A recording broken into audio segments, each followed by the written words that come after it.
மொழியாக பயன்படுத்தி இருந்தனர். ஆரிய சக்கரவர்த்திகள் வாழ்ந்த நாட்டில் அவர்களை நினைவுபடுத்தும் பல இடங்களின் பெயர்கள் காணப்படுகின்றன. அவற்றில் யாழ்ப்பாணத்தில் உள்ள ஆரியகுளம் என்ற பெயரும் காணப்படுகின்றது. இப்பெயரின் ஒற்றுமையானது யாழ்ப்பாணம் தற்போது அர்ஜுனா ராமநாதன் அவர்களுக்கு சம்பந்தமான செய்தியை நினைக்கிறேன். இளஞ்செழியன் ஐயா, கௌரவ இளஞ்செழியன் ஐயா அவர்கள் அரசியலுக்கு வருவதாக இருந்தால் அவருக்கு தன்னுடைய கட்சியுடைய பதவிகளை தான் ஒதுங்கியுள்ளது, அவரை நான் முன்னிறுத்துவேன் என்று கூறியிருக்கிறார். இதே மாதிரி பல கட்சிகளும் அவரின் வரவை எதிர்பார்த்து கொண்டிருப்பதற்காக ஒதுக்கப்பட்ட இடங்கள் எப்படி இருக்கின்றன. அதுக்குள்ளேயே நெருப்புகளை கொட்டி நெருப்பு வச்சு குப்பையை போட்டு அதிலேயே வச்சு நெருப்பை வெட்டு கொடுத்துருக்காங்க. அப்போ இதுக்குள்ளே நகரசபை என்ன செய்கிறது? நகரசபையுடைய வேலையை யார் செய்கிறார்கள்? நகரசபை இந்த வேலைகளை செய்யாமல் நகரசபை என்ன செய்கிறது? இதுக்குரிய அதிகாரம் அளிக்கப்பட்ட அதிகாரிகள் தூங்குகிறார்களா அல்லது கடந்த காலத்திலே நாங்கள் ஆட்சியில் இருந்த பொழுது அவர்கள் மூர்க்கத்தனமாக இதை எதிர்த்தவர்கள், இப்பொழுது ஆட்சியில் இருக்கின்றவர்கள், அதிலும் குறிப்பாக அவர்கள் அந்த திறப்பு விழாவுக்கே வராதவர்கள். அந்த அடிப்படையிலே இந்த ஆரியகுலத்தை நாசமாக்க வேண்டும் என்று அவர்கள் செயற்படுவார்களா என்பது எனக்கு தெரியாது. ஆனால் பொறுப்புள்ள சமூக அக்கறை கிளீன் ஸ்ரீலங்கான்னு சொல்லி யாழ்ப்பாணத்தை நல்லா நடத்தணும்னு நிற்கணும்.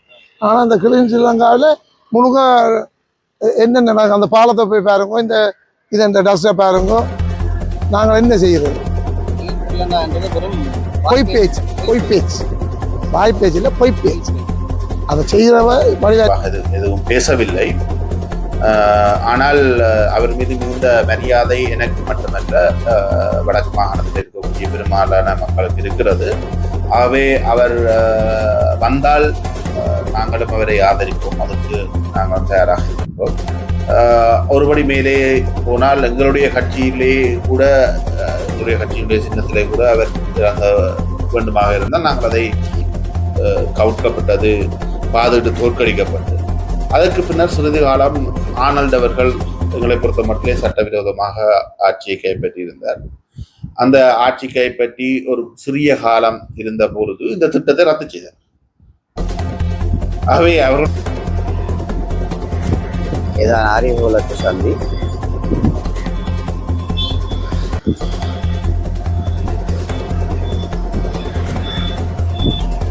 இந்த ஆரியகுலத்தினுடைய முன்னுக்கு இருக்கின்ற ஒரு தோட்டம் தான் இந்த தோட்டம். பாருங்கள், இதில் எவ்வளவு ஒரு அசிங்கமாக இருக்கிறது. காலப்போக்கில் நாங்கள் பார்க்கின்ற காலப்பகுதி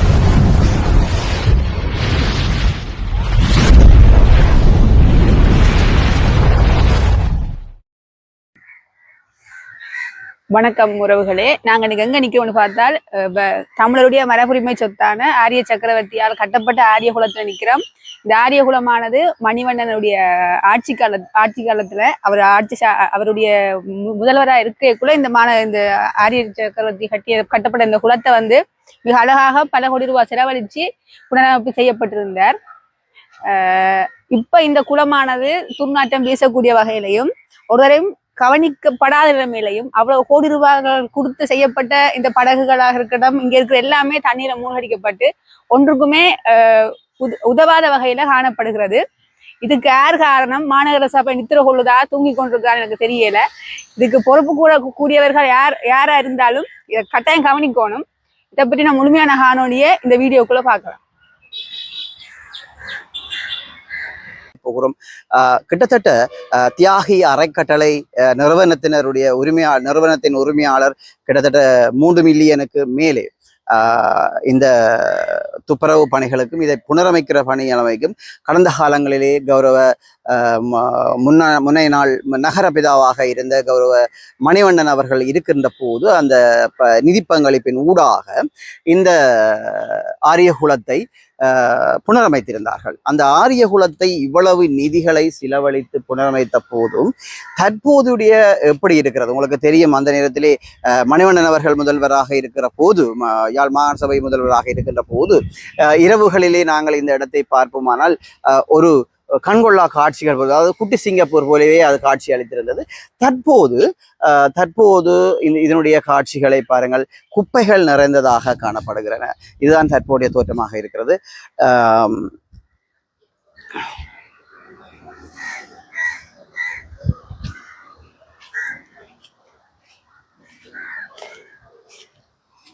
தற்போது பாருங்க, ஒரு குப்பை குளியலமாக இருந்தது யாழ்ப்பாணத்தினுடைய. அதாவது ஆரியகுளம் என்பது எங்களுடைய சொத்து, தமிழுடைய பூர்வீக சொத்து. அது கூறி வருகிறார்கள், அது சிங்களவர்கள் தான் இந்த ஆரிய குலத்தை கட்டினார்கள், அல்லது சிங்களவர்களால் தான் இந்த ஆரிய குலம் இருந்தது. இது எங்களுடைய தமிழர்களுடைய தமிழ் அரசர்கள் கட்டப்பட்ட குளம் என்பதை இந்த இடத்திலே 3 மொழிகளிலுமே அந்த நேரத்திலேயே இருந்த எங்களுடைய முன்னைநாள் நகரபிதா மணிவண்ணன் அவர்கள் தெளிவாக 3 மொழிகளிலுமே எழுதியிருக்கின்றார். அதை எங்களுடைய இனிவரும் காலங்களில் எங்களுடைய இளையோர்கள் இந்த இடத்தை பாதுகாக்க வேண்டியது எங்களுடைய கடமையாக இருக்கின்றது.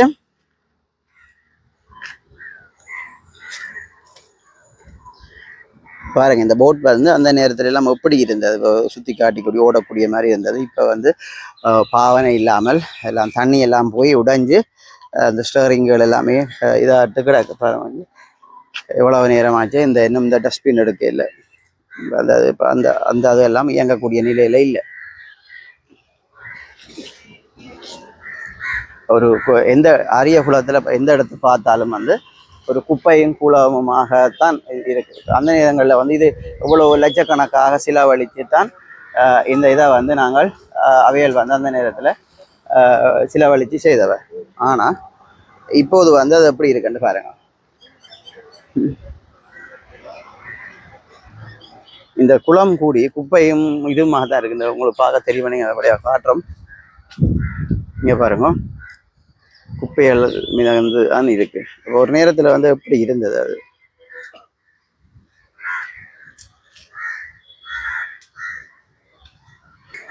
இந்த ஆரியகுலத்துக்கு முன்பாக இந்த கோவில் அமைந்திருக்கின்றன.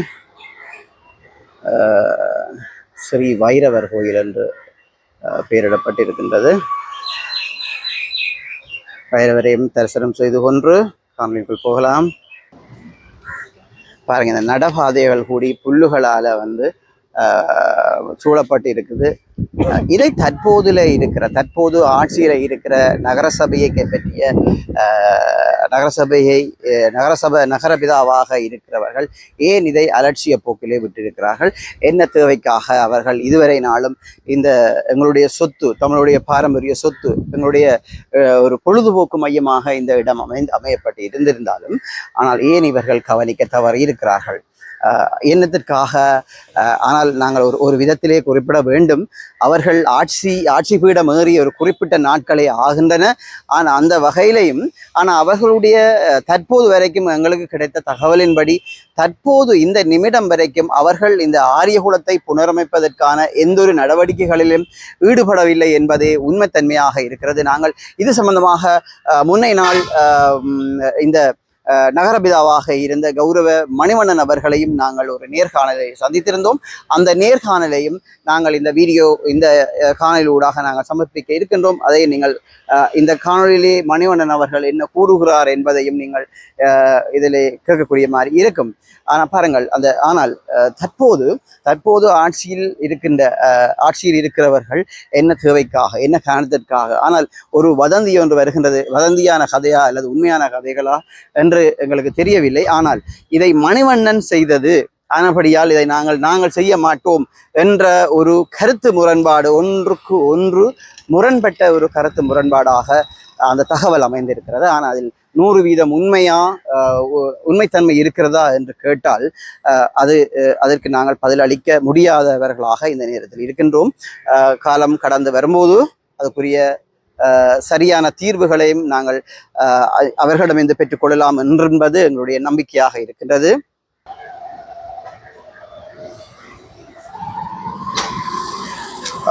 ஆரியகுளம் மகிழ்வூட்டும் திடல் யாழ் மாநகர முதல்வர் கௌரவ விஸ்வலிங்கம் மணிவண்ணன் அவர்களின் தூய்மையான நகரம் திட்டத்திற்கு அமைவாக தியாகி அறக்கொடை நிறுவனத்தின் நம்பிக்கை பொறுப்பாளர் அறக்கொடை அரசன் திரு வாமதேவ தியாகேந்திரன் அவர்களின் நிதி உதவியுடன் புனரமைக்கப்பட்டு திரு தியாகேந்திரன் அர்ஜுனா அவர்களினால் திரு வாமதேவா தியாகேந்திரன் அவர்களது 70வது அகவை தினமான மார்கழி 2ஆம் நாள் 2021ஆம் ஆண்டு திறந்து வைக்கப்பெற்றது. இதிலே நாங்கள் 3 மொழியிலுமே அவர்கள் இதை இந்த இடத்திலே தந்திருக்கிறார்கள். மொழி தெரிந்தவர்கள் இதை வாசித்து அறியலாம். ஆரிய சக்கரவர்த்திகளும் ஆரிய குலமும், அதாவது இது தமிழர்களுடைய குலம்தான் என்று சொல்வதற்கு இதுக்கு சரியான ஆதாரங்கள் இந்த இடத்துல இருக்கின்றன. நல்லூரை தலைநகராக கொண்டாட யாழ்ப்பாண ராசதானியின் நகரை அழகுபடுத்தும் முக்கிய மரபுரிமை சின்னங்களில் ஒன்றாக ஆரியகுலம் காணப்படுகின்றது. இப்பெயர் யாழ்ப்பாண ராசதானியில் ஆட்சி புரிந்த ஆரிய சக்கரவர்த்திகளை நினைவுபடுத்த தோன்றிய பெயராகும். 13ஆம் நூற்றாண்டில் தமிழகத்தில் இருந்து இலங்கை மீது படையெடுப்புகளை மேற்கொண்ட பாண்டிய படை தளபதிகளே ஆரிய சக்கரவர்த்திகள் என்ற பட்டப்பெயரை பெற்றிருந்தனர். இவர்களை சிங்கள வரலாற்று இலக்கியங்களில் ஒன்றான சூழவம்சம் தமிழ் படை தளபதிகள் என கூறுகின்றன. இவர்களே 13ஆம் நூற்றாண்டின் பிற்பகுதியில் யாழ்ப்பாண ராசதானியை தோற்றுவித்தனர். இதனால் இவரை தமிழ் சிங்கள பாளி வரலாற்று இலக்கியங்கள் ஆரிய சக்கரவர்த்திகள் அரசு என கூறுகின்றன. 14ஆம் நூற்றாண்டில் எழுந்த ராஜவலிய என்ற சிங்கள இலக்கியமும் அதன் சமகாலத்தில் 14ஆம் நூற்றாண்டில் எழுந்த ராஜவலிய என்ற சிங்கள இலக்கியமும் அதன் சமகாலத்தில் இலங்கை தீவில் இருந்து அரசுகளில் ஆரிய சக்கரவர்த்திகள் அரசி படைபலத்திலும் பொருளாதார பலத்திலும் மேலோங்கி இருந்ததாக கூறுகின்றது. ஆரிய சக்கரவர்த்திகள் தமிழகத்தில் ராமநாதபுரம் செவ்விருக்கை நாட்டில் இருந்து வந்து நல்லூரை வாழ்விடமாக்கி கொண்டார்கள். இவர்கள் ராமேஸ்வரம் சேது தலத்துடன் நெருங்கிய தொடர்பை கொண்டிருந்தனர். இதனால் இவர்கள் சேது குலம் எனவும் அழைக்கப்பட்டனர். இதை நினைவுபடுத்தும் வகையில் ஆரிய சக்கரவர்த்தி மன்னர்கள் தமது யாழ்ப்பாண அரசின் 4ஆம் அரச கொடிகளிலும் சேதுவை ஒரு மங்கள மொழியாக பயன்படுத்தி இருந்தனர். ஆரிய சக்கரவர்த்திகள் வாழ்ந்த நாட்டில் அவர்களை நினைவுபடுத்தும் பல இடங்களின் பெயர்கள் காணப்படுகின்றன. அவற்றில் யாழ்ப்பாணத்தில் உள்ள ஆரியகுலம் என்ற பெயரும் காணப்படுகின்றது. இப்பெயரின் ஒற்றுமையானது யாழ்ப்பாண ஆரியகுலம் ஆரிய சக்கரவர்த்திகளின் ஆட்சியில் தோன்றி என்பதற்கு சான்றாகும். பேராசிரியர் பரமுவ புஷ்பரட்னம். இங்கே இந்த விசேட அம்சம் என்னவென்று சொன்னால், அது கௌரவ மணிவண்ணன் அவர்கள் 3 மொழியிலுமே இந்த கல்வெட்டுகளை நிறுவி இருக்கின்றார். அந்த வழக்கிலே 3 மொழியினரும் இது யாருடைய இந்த குலம் யாரால் உருவாக்கப்பட்டது என்பதை தெளிவாக வாசித்து அறிந்து கொள்ளக்கூடிய மாதிரி இருக்கிறது. தெரிந்தவர்கள் மொழிகளை டிரான்ஸ்லேஷன் செய்து படிக்கக்கூடியதாக இருக்கும்.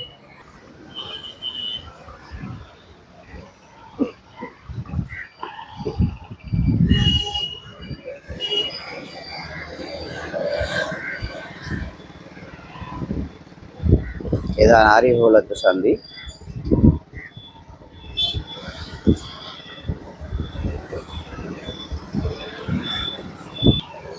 இந்த ஆரியகுலத்தினுடைய ஒரு முன்னுக்கு இருக்கின்ற ஒரு தோற்றம் தான் இந்த தோற்றம். பாருங்கள், இதில் எவ்வளவு ஒரு அசிங்கமாக இருக்கிறது. காலப்போக்கிலே நாங்கள் பார்க்கின்ற காலப்பகுதியிலே இது மிகவும் ஒரு அழகானதாக இருந்தது, ஒரு ராஜதானியாக இருந்தது.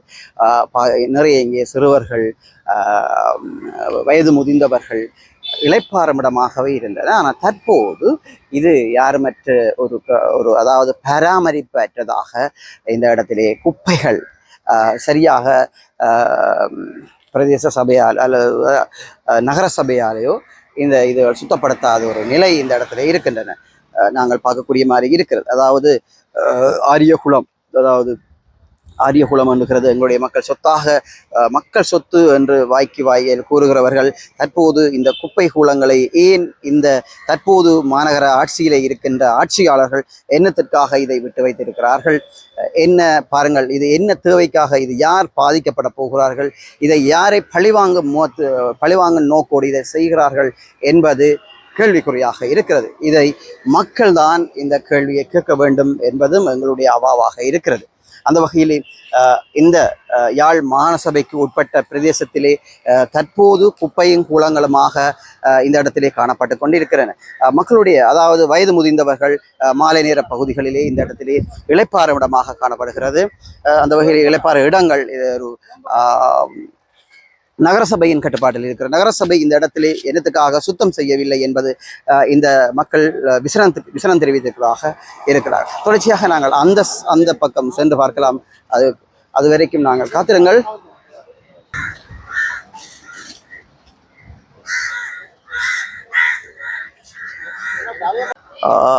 தற்போது இதை பார்த்து கொண்டிருக்கிறது இந்த லைட் தான். மின் குமிழ்கள் இருக்கின்றன, ஆனால் அது எரியப்படாமல் காணப்பட்டிருக்கிறது. ஆனால் மணிவண்ணன் அவர்கள் கூறியிருந்த மாதிரி இடையிலே குறிப்பிட்ட நாட்களோ மாதங்களுக்கு முன்னர் இந்த வீதி விளக்குகள் இந்த இருக்கிற தெரு விளக்குகள் எல்லாரும் புனரமைக்கப்பட்டதாக கூறியிருந்தார். ஆனால் அது முழுமையடையவில்லை என்றும் அவர் கூறியிருந்தார். தற்போது நீங்கள் பார்த்து கொண்டிருக்கிற பாருங்கள், இந்த மேல் கிளாஸுகள் எல்லாம் இல்லாத நிலையிலே இந்த இடத்துல இருக்கிறது, உடைக்கப்பட்டு பாவனையற்று பாதுகாப்பற்று இருக்கிறது. இதை கட்டாயம் இதுக்குரிய நகர சபையோ அல்லது பிரதேச சபையோ இதுக்குரிய நடவடிக்கை எடுக்க வேண்டும் என்று மக்கள் விசனம் தெரிவித்து இருக்கிறார்கள். தற்போது இந்த தண்ணியை பாருங்கள், எங்கேயோ இருந்து வர்ற ஒரு வரசு தண்ணி இவ்வளவு ஒரு அழுக்கு நிறைந்த தண்ணியாக காணக்கூடிய மாதிரி இருக்கிறது. இதை உடனடியாக இது சம்பந்தப்பட்ட அதிகாரிகள் இதை கவனத்தில் கொண்டு இதுக்குரிய நடவடிக்கைகளை எடுக்க வேண்டும் என்று இங்கிருக்கிற மக்கள் கூறி வருகிறார்கள். நாங்கள் பார்க்கக்கூடிய மாதிரி இருக்கிறது. உங்களுக்கு நாங்கள் காணக்கூடிய மாதிரி இருக்கும். பாருங்கள், இதில் எந்த விதமான ஒரு மின் குமிழ்களும் அற்றதாகவே காணப்படுகிறது. இது கிட்டத்தட்ட நாங்கள் அவர் சொன்ன மாதிரி 3 மில்லியன் செலவழித்து செய்யப்பட்ட இந்த ஒவ்வொரு வேலை திட்டங்களும் தற்போது ஏன் இப்படி பாழடைந்து போயிருக்கிறன, என்ன காரணத்துக்காக இருக்க. நாங்கள் இது சம்பந்தமாக தியாகி அறக்கட்டளை உரிமையாளர் மதிப்புக்குரிய ஐயா அவர்களை நாங்கள் சந்திக்க இருக்கின்றோம். அவரையும் வெகு விரைவிலே நாங்கள் அவருடைய சந்திப்புடைய காணொலிகளையும் இந்த தளமூடாக நீங்கள் பார்க்கக்கூடிய மாதிரி இருக்கு. இதெல்லாம் ஒளிராத நிலையில இருக்கிறதுன்னு பாருங்கள். எல்லாமே சும்மா ஒரு பாதுகாப்பற்ற முறையிலே இந்த வயரிங்கள் செய்யப்பட்டிருக்கின்றன.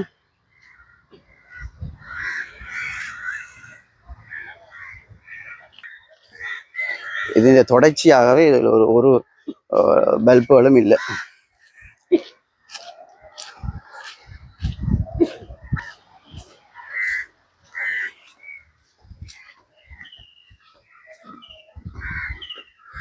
இது எவ்வளவு கேவலமாக இருக்குது பாருங்கள். இந்த தென்னோலை எல்லாம் வெட்டி இந்த இடத்துல இருக்கிறது. ஆனால் பாருங்கள், இந்த தென்னோலை வெட்டி இந்த இடம் ஒரு குப்பையாக தென்னோலை வெட்டின தென்னோலையில கூலி எடுத்து போட இல்லைன்னு இது வரைக்கும் அப்படியே இருக்குது. இந்த தென்னோலைகள் இந்த குப்பைகள்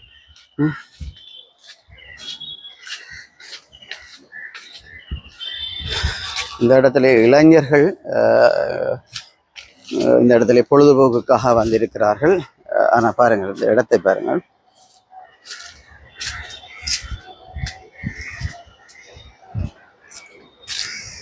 எந்த ஒரு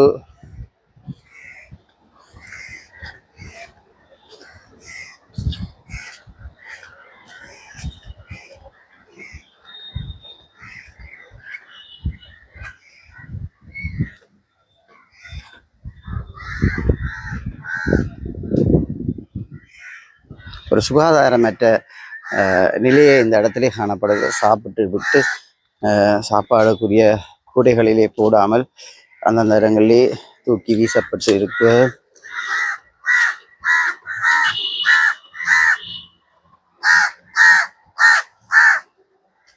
இவ்வளவு குப்பை கஞ்சல்கள் எல்லாமே இருக்கு.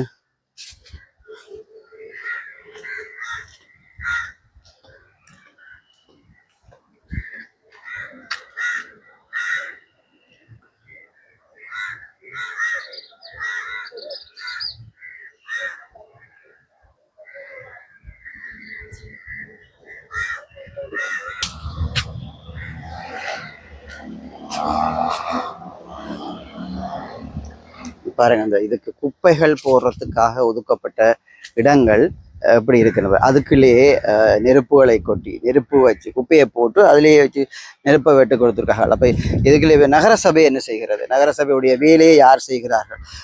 நகரசபை இந்த வேலைகளை செய்யாமல் நகரசபை என்ன செய்கிறது? இதுக்குரிய அதிகாரம் அளிக்கப்பட்ட அதிகாரிகள் தூங்குகிறார்களா?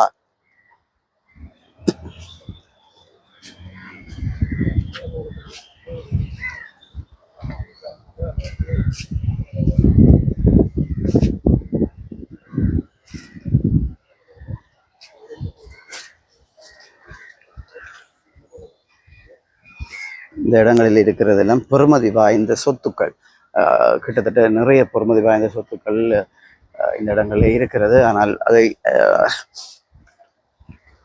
சரியாக சென்று சீரமைக்காமல் இருக்கிறார்கள்.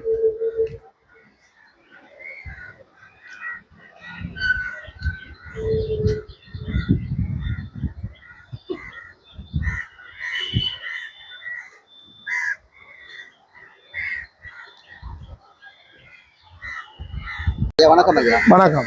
கூறுங்கள், இந்த ஆரியகுளம் என்பது மக்களுடைய சொத்து. இதுக்கு முன்ன நாளில் இருந்த உங்களுடைய அதிகாரிகள், அதாவது ஒரு மணிவண்ணன் அவர்கள் திறம்பட இந்த இடத்தை செய்திருந்தார். தற்போது அதிகாரத்தில் இருக்கிறவர்கள் என்னதற்காக இதை பராமரிக்க இருக்கிறார்கள் என்பது எங்களுக்கு தெரியவில்லை.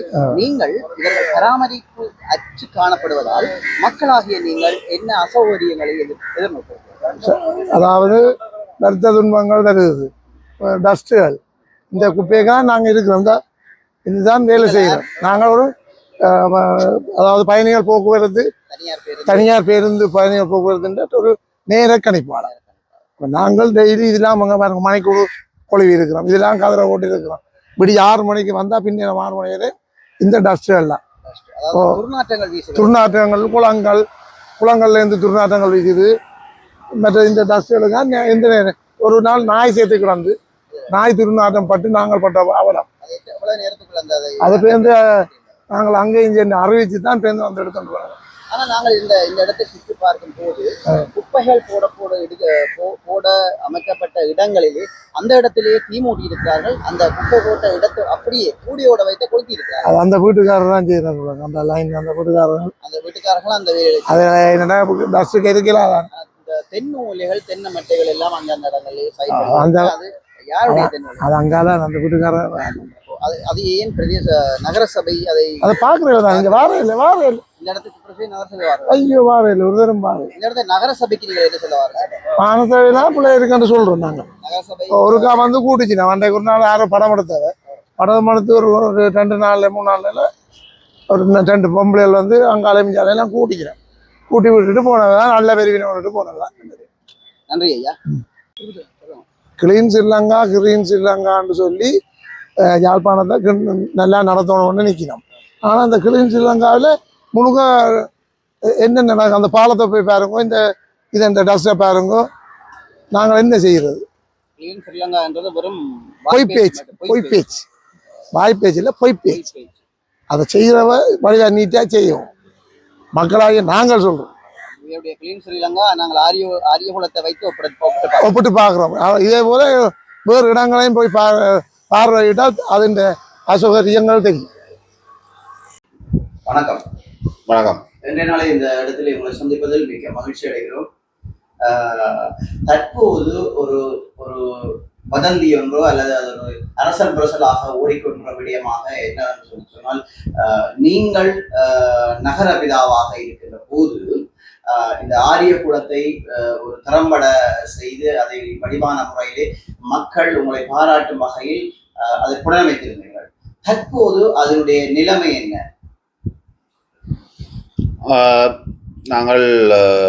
நான் நகரபிதாவாக இருந்த காலப்பகுதியிலே மிக மோசமாக கைவிடப்பட்டு குப்பைகள் கொட்டப்படுகின்ற ஒரு கழிவு நீர்த்தேக்கமாக ஆரியகுளம் இருந்தது உங்கள் எல்லோருக்கும் தெரியும்.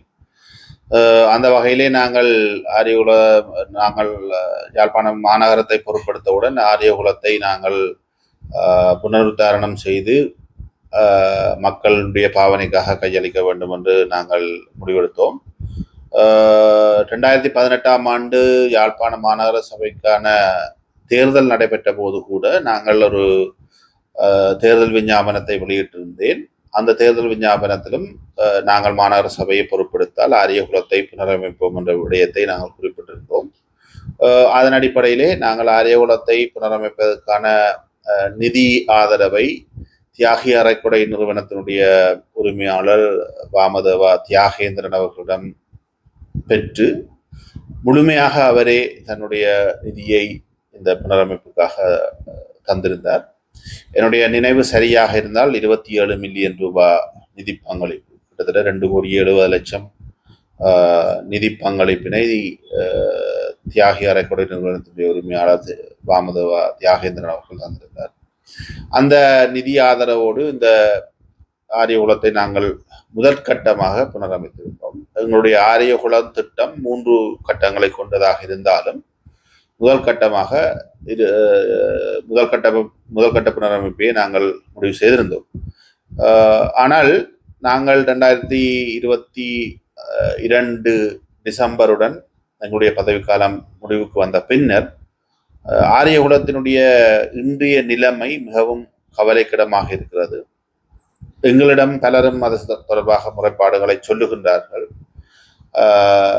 அதை பராமரிக்காமல் கைவிட்டு விட்டார்கள் என்கின்ற குற்றச்சாட்டுகள் பொதுமக்களிடமிருந்து வருகின்றன. நாங்களும் அதை அவதானிக்கின்ற பொழுது அந்த குற்றச்சாட்டுகளை ஏற்றுக்கொண்டே ஆக வேண்டிய நிலைமையில் இருக்கிறது. இது மிகவும் ஏமாற்றகரமான ஒரு விடயம். மிகச்சிறப்பாக புனரமைத்திருந்தோம் இந்த ஆரியகுலத்தை. ஏராளமான பொதுமக்கள் அந்த ஆரியகுலத்தை பயன்படுத்தி பொழுதுபோக்கு இடமாக நடைபாதையாக என்று பல்வேறு நோக்கங்களுக்காக அதை பயன்படுத்தி கொண்டிருந்தார்கள். ஆனால் ஏனோ தெரியவில்லை, இப்பொழுது அது மிக மோசமான நிலைமையில் இருக்கிறது. ஆனால் ஒரு சில மாதங்களுக்கு முன்னர் அந்த எங்களாலே அமைக்கப்பட்டிருந்த விளக்குகள் மின் விளக்குகள் மீண்டும் புனரமைக்கின்ற நடவடிக்கைகள் எடுக்கப்பட்டதாக தெரிந்தது. அது முழுமை பெறவில்லையோ எனக்கு தெரியவில்லை. ஆனால் இப்பொழுது இருக்கின்ற நிலைமை துரதிருஷ்டவசம். தற்போது இருக்கிற மாநகர சபையினர் என்ன காரணத்திற்காக அதை பராமரிக்காமல் இருக்கிறார்கள்? அதாவது நிதி பங்களிப்பு, போதியளவு நிதி இல்லாத காரணத்தாலா, அல்லது அவருடைய அவதான குறைவாலையா, அல்லது கவனக்குறைவுகளாலையா, என்னத்திற்காக அது பராமரிப்பு அற்றதாக காணப்படுகிறது என்ற சமீபத்திலே எங்களுடைய தியாகி ஐயாவும் இது சம்பந்தமாக ஒரு குற்றச்சாட்டை வைத்திருந்தார். என்னத்துக்காக இதை கவனம் இல்லாமல் விடப்பட்டிருக்கிறது? இல்லை, அது தொடர்பாக எனக்கும் தெரியாது. ஏன் இவ்வாறு கவனீனமாக அந்த இடத்தை கைவிட்டிருக்கிறார்கள் என்பது தொடர்பில் எனக்கு தெரியாது. அல்லது சரியான ஆட்சியாளரிடம் மாகாண சபை செல்லவில்லை என்று கூறுகிறார். ஒன்று, நிதி இல்லை என்று சொல்வதை நான் ஏற்றுக்கொள்ளப் போவதில்லை. நீங்கள் வேணுமாக இருந்தால் தியாகி அறக்குடை நிறுவனத்தினுடைய தலைவரை கேட்டால் கூட அவர் நிதியை புனரமைப்பதற்காக வேண்டுமானால் அவர் தருவார் என்று நான் நினைக்கின்றேன்.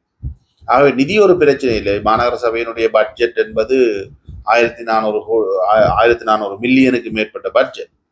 அதில் எவ்வளவு காசு இருக்கிறது. ஆனால் இதை பராமரிப்பதற்காக ஒதுக்க வேண்டிய காசு என்பது மிக குறைவானது. ஒரு 5 லட்சம் 10 லட்சம் செலவழித்தாலே இது எல்லாத்தையும் செய்து முடிக்க முடியும். ஆகவே நிதி இல்லை என்பது என்னை பொறுத்தமட்டில் ஏற்றுக்கொள்ள முடியாது. அக்கறையின்மையாகத்தான் பிரதானமாக என்னாலே சொல்ல முடியும். அக்கறை இல்லை, இதை பராமரிக்க வேண்டும், பாதுகாக்க வேண்டும் என்கின்ற அக்கறை இருப்பதாக தெரியவில்லை என்பதுதான் என்னுடைய குற்றச்சாட்டு. புதிய மாநகர சபை, மக்களால் தெரிவு செய்யப்பட்ட மாநகர சபை இப்பொழுதுதான் பதவியேற்றிருக்கிறது. ஆகவே பொறுத்திருந்து பார்க்க வேண்டும். இந்த முதல்வரும் இந்த ஆட்சியும் அவர்கள் இந்த ஆரியகுலத்தை அவர்கள் சிறப்பாக புனரமைப்பார்களா, அல்லது பாதுகாப்பார்களா, அல்லது கடந்த காலத்திலே நாங்கள் ஆட்சியிலே இருந்த பொழுது அவர்கள் மூர்க்கத்தனமாக இதை எதிர்த்தவர்கள் இப்பொழுது ஆட்சியில் இருக்கின்றவர்கள். அதன் குறிப்பாக அவர்கள் அந்த திறப்பு விழாவுக்கே வராதவர்கள். அந்த அடிப்படையிலே இந்த ஆரியகுலத்தை நாசமாக்க வேண்டும் என்று அவர்கள் செயற்படுவார்களா என்பது எனக்கு தெரியாது. ஆனால் பொறுப்புள்ள, சமூக அக்கறை உள்ள, பொதுமக்களின் மீது நலன் உள்ளவர்களாக அவர்கள் செயற்பட வேண்டும். அவ்வாறு செயற்பட்டால் ஆரியகுலத்தை புனரமைக்கலாம். இதில் நான் ஒரு விடயத்தையும் உங்களுக்கு சுட்டிக்காட்ட வேண்டும். இந்த இந்த ஆரியகுலத்தை போலவே அதுக்கு அண்மையிலே இருக்கக்கூடிய நகர குளம் என்று சொல்லப்படுகின்ற ஒரு குளம் உங்களுக்கு தெரியும் என்று நான் நினைக்கின்றேன். கஸ்தூரியார் வீதியும் ஸ்டான்லி வீதியும் சந்திக்கின்ற பகுதியில் இருக்கிறது. அந்த குளத்தையும் நாங்கள் பெரும் நிதி பங்களிப்போடு புனரமைப்பதற்கான திட்டங்கள் எல்லாத்தையும் செய்தோம். கிட்டத்தட்ட 8 கோடி ரூபாய், இதை விட பிரமாண்டமான புனரமைப்பு பணியை செய்வதற்கு அங்கே இருந்தோம். அதே நேரம் அதை மிக அதிக அளவிலே நிதியை செலவழிக்க வேண்டிய தேவையும் அங்கிருந்தது. காரணம், அந்த குளத்தை சுற்றி வர எந்த கட்டுகளும் கிடையாது. ஆரிய குளத்தை பார்த்தீர்களாக இருந்தால் சுற்றி வர ஏற்கனவே தடுப்பு சுவர்கள் கட்டப்பட்டிருந்தது. அதனாலே ஆகப்பெரிய அளவு நிதி அங்கு ஒதுக்க வேண்டிய தேவையில்லை. ஆனால் நகர குளத்தை பொறுத்தவரையில் நீங்கள் பார்த்தீர்களாக இருந்தால் சுற்றி வர மண் தான் இருக்கிறது, எந்தவித அணைக்கட்டும் இல்லை. உண்மையிலே இந்த ஆரிய குளத்துக்கு பக்கத்தில் மிகப்பெரிய கட்டட தொகுதி ஒன்று கட்டப்பட்டிருக்கின்ற நிலையில் அந்த கட்டட தொகுதியை பாதுகாப்பதாக இருந்தால் கூட இந்த அணைக்கட்டுகள் கட்டப்பட வேண்டும். ஆகவே டயலாக் நிறுவனத்தோடு நாங்கள் ஒரு உடன்படிக்கையை செய்து 8 கோடி நிதியை அவர்களிடமிருந்து பெற்று அந்த நகர குளத்தையும் நாங்கள் புனரமைப்பதற்கான வேலை திட்டத்தை செய்திருந்தோம். உண்மையிலே அது கிட்டத்தட்ட 100 மில்லியன் அளவில் அந்த புனரமைப்புக்கான நிதி தேவைப்பட்ட நிலையில் டயலாக் நிறுவனம் 80 மில்லியன் ரூபாய் நிதியை தாங்களாக முன்வந்து செய்திருந்தார்கள். அதே போன்று அந்த நகர குளத்தினுடைய கிழக்கு பக்கத்தில் இருக்கக்கூடிய காணி உரிமையாளரும் தானே தன்னுடைய சொந்த செலவிலே அந்த பகுதியை புனரமைத்து தருவதாக எங்களுடைய அந்த 100 மில்லியன் திட்டத்திலே 80 மில்லியன் டயலாக் தருகின்ற பொழுது எங்களுக்கு பற்றாக்குறை இருந்தது.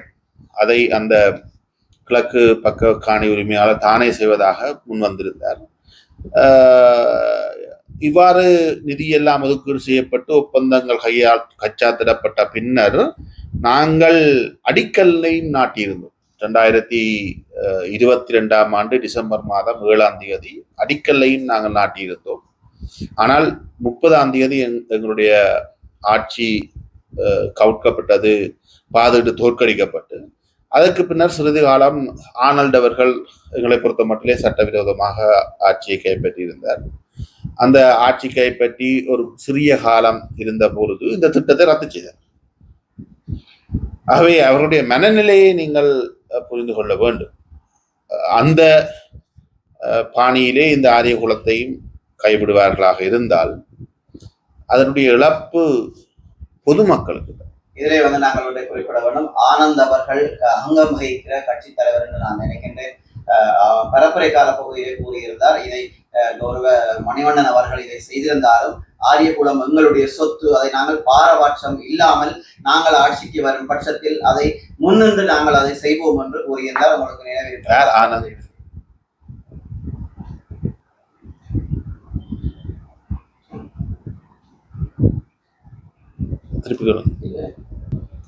அந்த நேரத்திலே ஆனால்ட் அவர்கள் அங்கம் வகிக்கின்ற கட்சி தலைவர் அவர்களும் ஆனால்ட் அவர்களும் ஒரு பரப்புரை மீட்டிங்கிலே கூறியிருந்தார்கள்.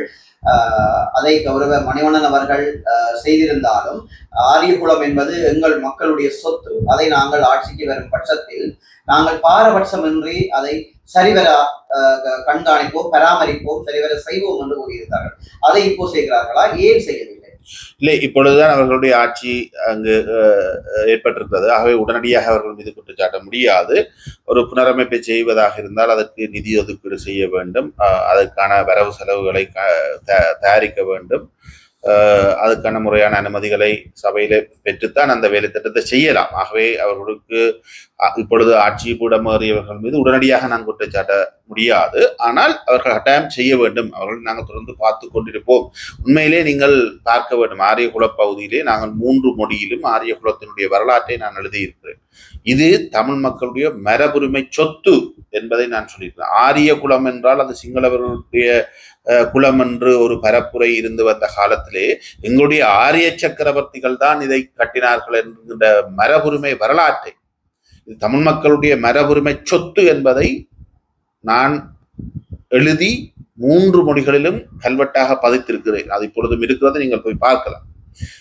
ஆகவே இது மணிவண்ணன் புனரமைத்தார் என்பதை கடந்து தமிழ் மக்களினுடைய ஒரு மரபுரிமை சொத்தை, அடையாளத்தை நாங்கள் பேணி பாதுகாக்க வேண்டும். நல்லூர் ராசதானிக்குரிய குலம் என்று பேராசிரியர் புஷ்பரட்னம் அவர்கள் வரலாற்றை தொகுத்து எழுதி தந்திருந்தார். அதைத்தான் நாங்கள் அங்கு பொறுத்திருக்கின்றோம். வரலாற்றுத்துறை பேராசிரியர் புஷ்பரட்னம். ஆகவே இந்த மரபுரிமை சொத்தை பாதுகாக்க வேண்டியது எவராக இருந்தால் அவர்களுடைய தமிழ் மக்களுடைய கடமை. அதை இந்த ஆட்சியாளர்கள் செய்வார்கள் என்ற நம்பிக்கை எனக்கு இருக்கு. நீங்கள் ஒரு சட்டவாளர் என்ற ரீதியிலே நாங்கள் ஒரு கேள்வியை கேட்கலாம் என்று நினைக்கின்றேன்.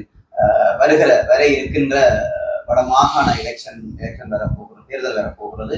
அதற்கு இப்போது அரசியல் பரிசலாக எங்கள் மதிப்புக்குரிய இளஞ்செழியன் ஐயா அவர்கள் வடமாகாண சபையிலே களமிறங்க போகிறார் என்று புலம்பெயர் ஊடகங்களும் எங்களுடைய இலங்கையிலே இயங்கிக் கொண்டிருக்கிற சில ஊடகங்களும் செய்தி வெளியிட்டு வருகின்றன. அந்த வகையிலே இளஞ்செழியன் ஐயா அவர்கள் கட்டாயமான சபையை தேர்தலுக்கு இறங்குவாரா? அவருடைய அது சம்பந்தமாக உங்களுடைய கருத்துக்கள் எப்படி இருக்கிறது? இல்லை, எனக்கு தெரியாது. நான் நீதிபதி அவர்களோடு நான் இது தொடர்பாக எதுவும் பேசவில்லை. ஆனால் அவர் மீது மிகுந்த மரியாதை எனக்கு மட்டுமல்ல, வடக்கு மாகாணத்தில் இருக்கக்கூடிய பெரும்பாலான மக்களுக்கு இருக்கிறது. ஆகவே அவர் வந்தால் நாங்களும் அவரை ஆதரிப்போம். அதுக்கு நாங்கள் தயாராக இருக்கின்றோம். ஒருபடி மேலே போனால் எங்களுடைய கட்சியிலே கூட, எங்களுடைய கட்சியினுடைய சின்னத்திலே கூட அவர் அங்க வேண்டுமாக இருந்தால் நாங்கள் அதை முன் வந்து கொடுப்பதற்கு நாங்கள் தயாராக இருக்கின்றோம். ஏன் நான் இதை சொல்லுகின்றேன் என்றால், மற்ற கட்சிகள் அவரை தங்களுடைய முதன்மை வேட்பாளராக, முதலமைச்சர் வேட்பாளராக களமிறக்குவார்கள் என்ற நம்பிக்கை எனக்கு இல்லை, கடைசி வரையும் இல்லை. ஆகவே அவர் தேவையாக இருந்தால் எங்களுடைய கட்சியை அவரோடு போட்டியிடுவதற்கு களமாக கொடுப்பதற்கு கூட தமிழ் மக்கள் கூட்டணி பின்னிற்காது. அது தொடர்பாக நாங்கள் சாதகமாக பரிசீலிக்கலாம். அதுக்கு நாங்கள் தயாராக இருக்கிறோம். ஆனால் அவர் வருவாரா இல்லையா என்பது தெரியாது. ஆனால் வந்தால் சிறப்பாக இருக்கும் என்பது என்னுடைய கருத்து. தற்போது அர்ஜுனா ராமநாதன் அவர்களும் இது சம்பந்தமான ஒரு செய்தியை வெளியிட்டிருந்தார். நீங்கள் பார்த்திருப்பீர்கள் நினைக்கிறேன். இளஞ்செழியன் ஐயா, கௌரவ இளஞ்செழியன் ஐயா அவர்கள் அரசியலுக்கு வருவதாக இருந்தால் அவருக்கு தன்னுடைய கட்சியுடைய பதவிகளை கொடுத்துவிட்டு தான் ஒதுங்கி விடுவேன், அவரை நான் முன்னிறுத்துவேன் என்று கூறியிருக்கின்றார். இதே மாதிரி பல கட்சிகளும் அவரின் வரவை எதிர்பார்த்து கொண்டிருக்கின்றது. அவருடைய அரசியல் பிரவேசம் சரியாக நாங்கள் நினைக்கிற மாதிரி சரியாக இருந்தால் இந்த அரசாங்கத்துடன் ஒப்பிடும்போது இந்த அரசாங்கத்தினுடைய நகர்வுகளுக்கும் கௌரவ இளஞ்செழியன் ஐயா அவருடைய அரசியல் நகர்வுகளும் சரியானதாக இருக்கும், ஈடு கொடுக்க முடியுமாக இருக்குமா? இல்லை, அதை பற்றி எல்லாம் எனக்கு தெரியாது. முதல்ல அவர் அரசியலுக்கு வருவாரா என்பதும் தெரியாது. வந்த பிறகுதான் நாங்கள் இதை பற்றி கதைக்கிறோம்.